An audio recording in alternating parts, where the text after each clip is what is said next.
السلام علیکم میرے دوستو، اپنے چینل میں آپ سب کو خوش آمدید کہتا ہوں۔ آج کے اس ویڈیو میں اردو گرامر میں ہمارے ساتھ ٹاپک ہے اسم کی اقسام بلحاظ بناوٹ، یعنی اسم کی اقسام معنی کے لحاظ سے جو اسم کی قسمت ہے وہ میں نے بیان کی ہے۔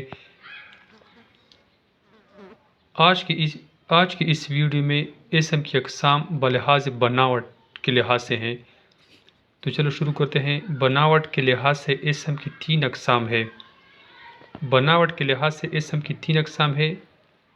نمبر 1، اسم جامد۔ جامد کی معنی ہے پتھر۔ جامد کی معنی ہے جمع ہوا۔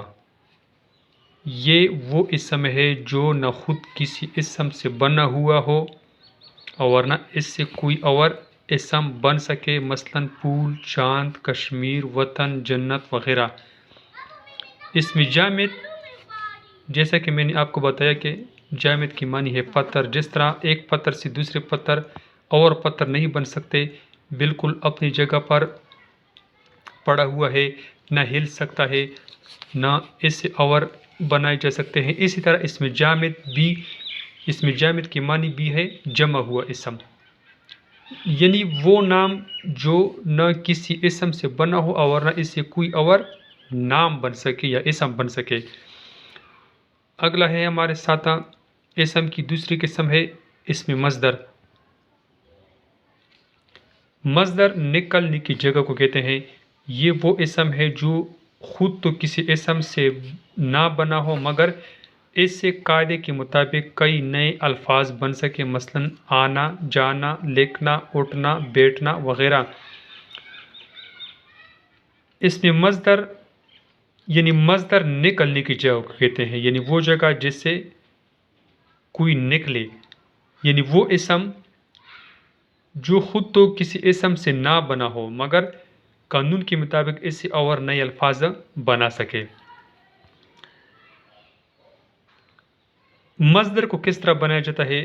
مصدر کی علامت نہ ہے، یعنی جس لفظ کے آخر میں نہ ہو تو وہ مصدر ہوگا۔ ہر اردو مصدر کے آخر میں ہمیشہ نہ آتا ہے، مثلا لکھنا، پڑھنا وغیرہ۔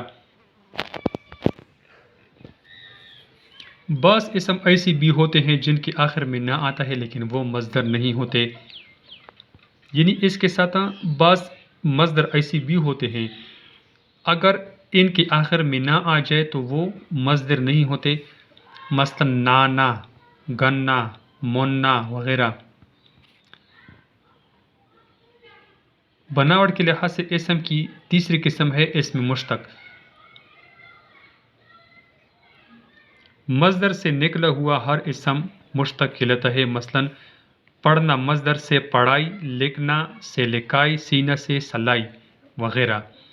یعنی اس میں مصدر سے ہر ایک لفظ یعنی نون الف نا ہٹا کر یا ای لگا کر اس پہ مشتق بن جاتا ہے۔ تو یہ تھا ہمارے ساتھ آج کے ٹاپک میں اسم کی اقسام۔ امید ہے دوستو آپ کو پسند آیا ہوگا۔ امید کرتا ہوں آپ کو میرا چینل پسند آیا ہوگا۔